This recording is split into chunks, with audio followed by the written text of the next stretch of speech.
Sí. Yo no puedo tener niños así. Naí, deja tu maleta y manda Vivian, Naí, vete a cogerme mi maleta de ropa. Vivian va a coger maleta de Naí, pero yo les digo de Camila y Vivian, llévame esa cama para dejarlo en el patio abajo. No pueden hacerlo. Yo, Naí, ¿quién es tu madre? ¿Y cómo lo vais? ¿Y para qué lo vais a hacer? ¿Y cómo van a dormir? No, aquí se deja. Ay, ahora estáis en tiempo de vacaciones, también no vais a trabajar. Cuando vais a empezar las clases, también no vais a trabajar. Mamá chico. Cuando mando a alguien le dice chico. I Solo got. levantáis de la cama, I got. de la comida y en los teléfonos. ¿Qué clase de vida de niños? Lagot kayo, lagot. Yo no puedo tener niños así porque yo sufro mucho. Ajá, lagot sa mami. No dormís a tiempo, dormís a las 2, a las 3 de la madrugada. Por la mañanita estáis en la cama esperando a la trabajadora limpiando, haciendo todo. Levantáis también terminando de desayunar ahora, los pies en los teléfonos. Simple basura, no podéis quitarme basura afuera. Ya está. Ya está de qué, Yo mañana es vais a hacer bañar, lo yo no mismo. se voy a bañar. Sí, yo baño. No hacéis nada aquí en casa que me Ah, podéis chico. ayudar. Nada. Chico. Oh. Simple basura, no podéis dejar basura. Uno come, deja plato. Uno hace nada. Mirando. Comen manzana, mandarina, todo aquí. Es que basura aquí delante. Yo hablé a los a sacar. Yo no lo saco. Esa basura amanece ahí.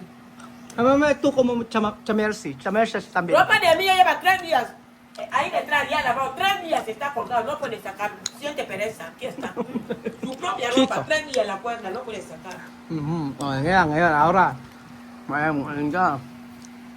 Ano nangyari? 21. 30 días, 30. Sí, yo quité esta cama. Yo le digo que por favor, hasta yo le digo por favor. Llévame esa casa ahí. Aquí está la cama. ¿Dónde está? Hasta ahora. Yo le digo, por favor, el día que este hombre había venido, que yo limpiaba la casa y por favor, la cama no está aquí. Vivian me dice, chico.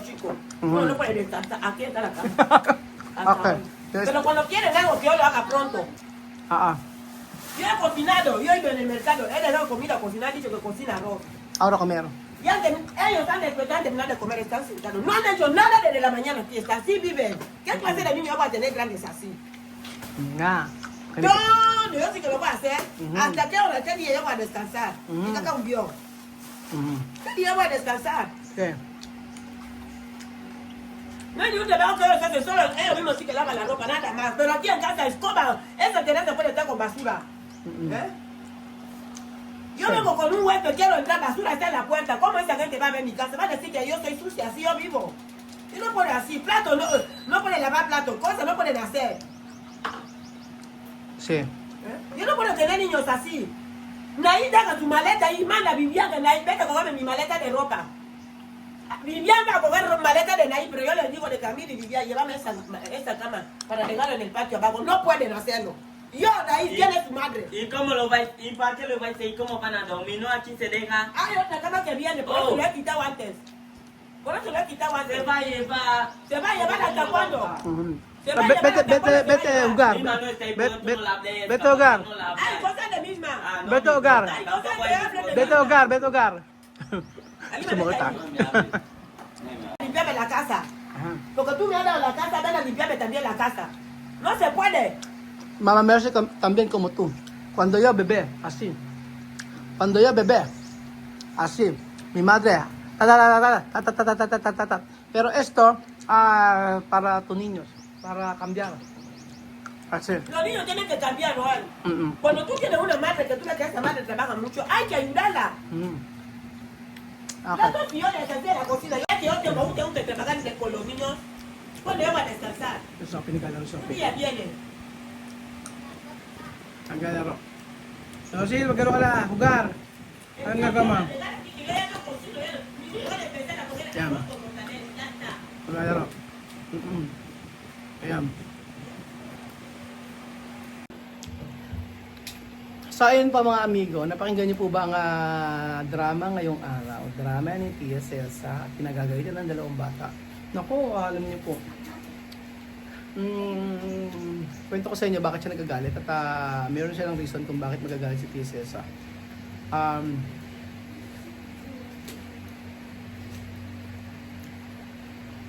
Ako sisimulan mo. Gusto ko pong malaman ninyo, ganito mga amigo. Ang bahay na ito ay kaya ko sabi na ito si Chamame parang si Mama Mercy kasi nung bata po kami mga amigo ay ganito po kami din pinalaki ni Mama Mercy. So pinagagalitan sinasabon, ganyan kami. Kumaga lagi kami napapagalitan kapag mali ginagawa namin. Kaya halin tulad ko po mga amigo na ang anak mo sa mga anak sa pamilya nandito, parang naulit na mga amigo, naulit na yung pangyayari na ito dito sa bahay na ito before. Ang nagkataon lang ay ang mga anak ni Tia Celsa. So si Tia Celsa ay parang si Tia Mercy. At itong kapatid ko na, itong si Vivian, ay parang ito yung kapatid ko na nasa Dubai na laging kapag naglagi nagrarason. Ito si Vivian na parang si Piempoge na easy lang. So, para easy sa buhay, ganyan. At medyo hindi mahilig sa pag-aaral. So, si Alima ay maihalin tulad ko po mga amigo. Kaya kay Kuya Raul ninyo na napaka-competitive sa school. At laging gusto ay kasali sa mga sayawan, ganyan. Yon. And then si Sophie naman ay parang si Princess. At si Miss Ma yung parang kapatid ko na nasa may Canada. Na kung saan tahimik lang, ganyan. Nung lumaki na kasi ngayon, si Miss Ma malaki na. Masipag yung kapatid ko na nasa Canada. Pero si Princess ganun masipag din. Yung parang si Sophia. So sabi ko parang naulit na yung nangyari dito sa bahay na to before. Nagkataon po ay mga Aprikano lang yung nakatira. So kaya nagagalit si Tia Celsa, mga amigo, ay maaga pa lang nagluto na si Tia Celsa dito sa bahay. Ayun nga pa, sasabihin ko sa inyo, ito pinapalabas ko po ito, hindi para sabihin na ganitong klaseng pamilya, nakaka-bad vibes, ganyan-ganyan, o hindi good vibes, ganyan-ganyan, dapat di na pinapalabas, pangit yan. Hindi po, mga amigo. Gusto kong ipaunawa sa inyo, sa mga viewers, na ang buhay namin dito, ay ipapakita namin, kasi ito yung tunay na ito yung nangyayari. So pagka pinakita namin sa inyo, laging masaya lang, at laging nagkakantahan sa sayawan, hindi na yung magiging totoong buhay namin dito na napaka-perfecto, na walang ganon. So maraming time na si Tia Celsa ay dinidisiplina yung mga kanyang mga anak. So sabi niya, hindi siya mamamalo ng mga bata, hindi na siya magagal. Pero didisiplinahin pa rin naman yun. Maaga kaming umalis at nagulat ako nakaluto na si Tia Celsa. Sabi ko, tinignan ko yung yung pagkain. Sabi ko, Mami, ang aga mo naman nagluto. Oo, para pag uwi natin kakain na lang tayo. Kasi yung mga anak ko ay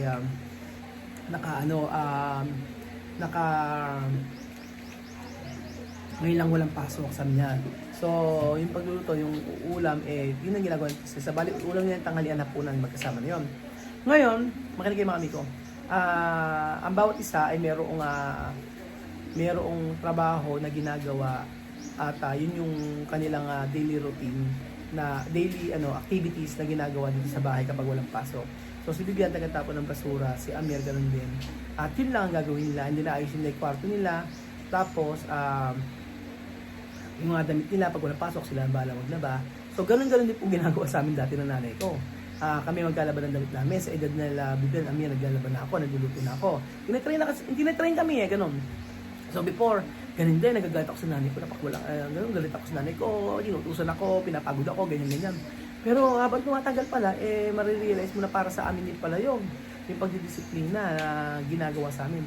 Ngayon, pinagsasapan ni Mami yung basura na nandoon ay bakit daw hindi nilagay dito sa harapan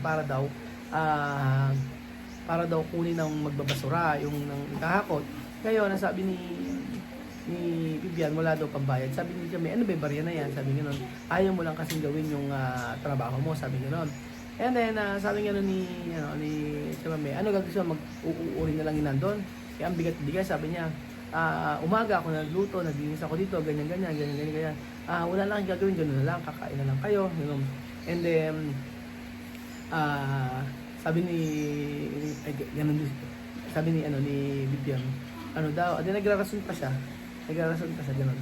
Tapos pagkayari, sabi nga ni Tia Mami, tapos sabi ni Tia Mami, ano ang gusto nyo, nakaganyan lang, magsi-cellphone lang kayo maghapon, ganyan lang, sabi niya ganun. Kahit saglit lang, isang oras lang kayong kumilis dito sa bahay, marami kayong magagawa. Kasi ngayon, yung mga damit na nandun, pinapaayos kasi hindi pa rin naayos. Tapos, ang sabi niya, mami, bawat isa niya, ba't iba kayo klaseng trabaho, dapat yun ang gawin niyo. Sabi niya, no?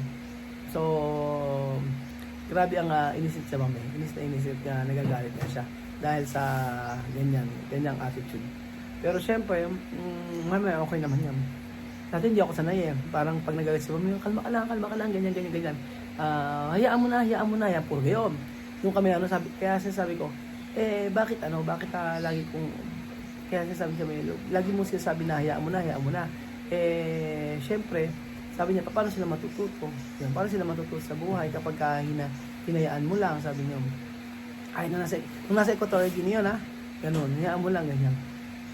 May mga pagdidisiplina kasi ginagawa sa PSS na ginawa rin ng nanay ko. For example, dito sa bahay na to, alas 6 pa lang dapat nasa bahay ka na. Pagka alas 6 ay wala ka sa bahay, sasarado na yung pintuan na yan. Yung pintuan na yan, sarado yan, at bahala ka matulog sa labas. So, I remember si Pogi ganun, natulog na rin sa labas. At si Bibia, nakatulog na rin yan. Kasi nga, si Bibia natulog pa dun sa may club bed din eh. Pero, si Pogi talaga sa labas natulog yan. So, ubod ng papasaway. Pasaway yung si Kuya Pogi before. Pero sa mga kapatid ko, kahit pasaway yan, medyo may tamaritis. Tamaritis po ang tawag yun, tamad. Tamaritis Pero sa lahat magkakapatid, si Kuya Pogi ang pinaka-sweet. Kuya Pogi ang pinaka-sweet. Ipagkapagol ko talaga niyan. I remember nung nagkasakit ako, naoperahan ako, wala si mama nasa Canada, yung kapatid ko nasa abroad, si Kuya Pogi lang andito. So, aside from si Aden din nagbabantay sa akin, doon ay kuya ko binantayan ako habang ako ay naoperahan.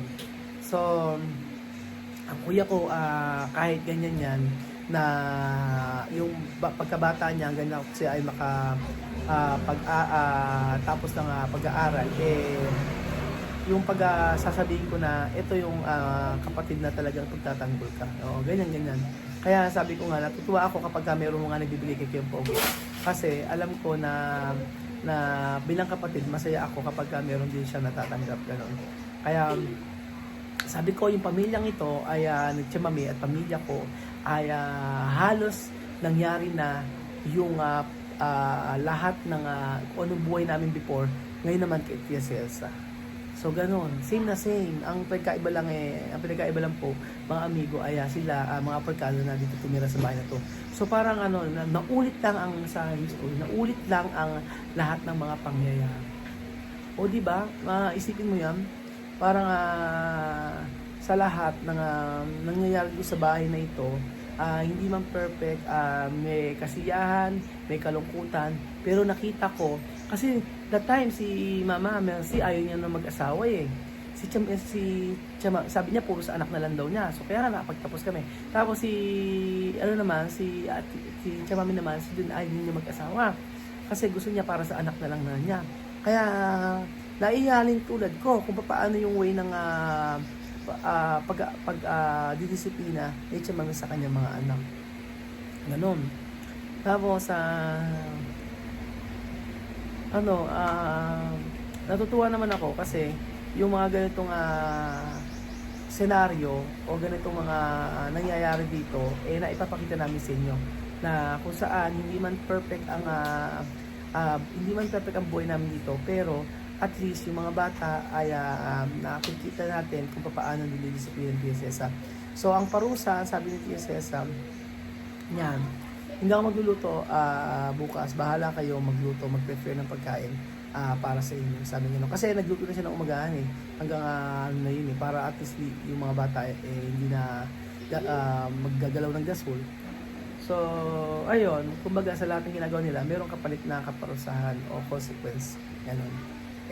Ako wala akong masabi kay Sophie, kay Lima, kay Nisma, talagang gumagawa sa bahay. Pero ito talagang dalawa na to ay may time na masipag, may time na hindi masipag. Ganun po sila. Pero hindi ibig sabihin na ganyan sila at mga pasaway sila, hindi na natin sila love. So yun lagi kong pinauungawa sa dalawang bata na to. Sabi ko, kaya kayo ginagayan nanay nyo dahil mahal na kayo. Ayaw nila na lumaki kayo na mga basagulero, walang respeto sa magulang, ganyan.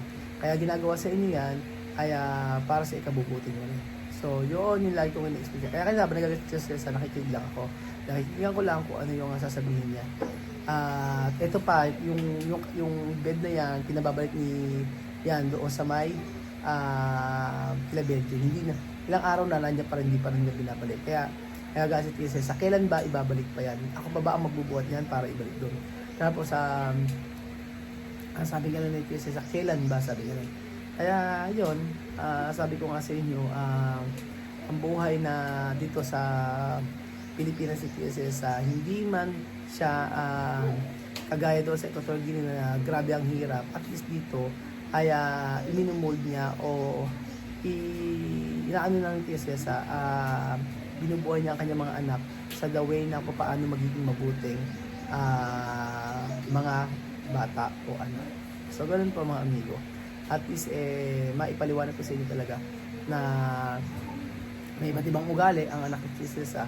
At least, makikita natin sa huli na sila ay dinidisiplina. At yun po ang tama.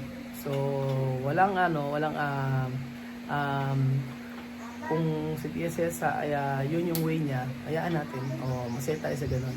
At importante po, ayan, si Chami naglilinis, pakita ko sa inyo. Sa dulo siya, nagwawalis-walis siya. Sa dulo. Ayan, nagwawalis siya at nakapag-uwi niya dito, ay yung mga ikinalat ng mga kapatid niya ay siya ang naglilinis.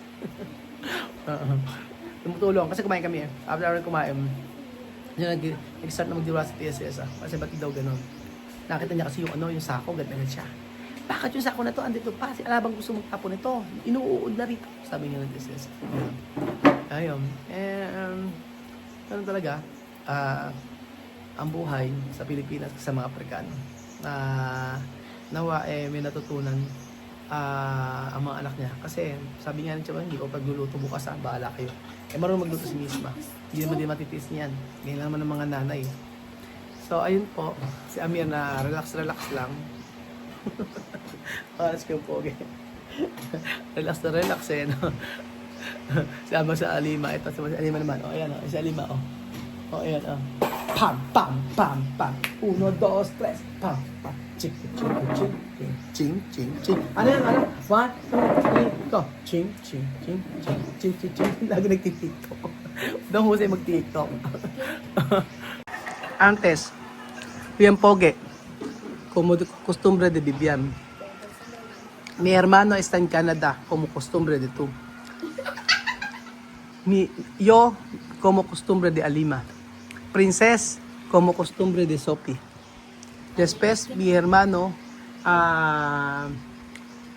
está en Canadá, como costumbre de Misma. Así, igual. Chamame, tú sabes, ¿no? Yo quiero explicar tú, ¿eh? Yo, mi madre, como costumbre, Mama Mercy, como costumbre de tú. Pero mi hermano está, Kuyang Poge, como costumbre de Amir, igual.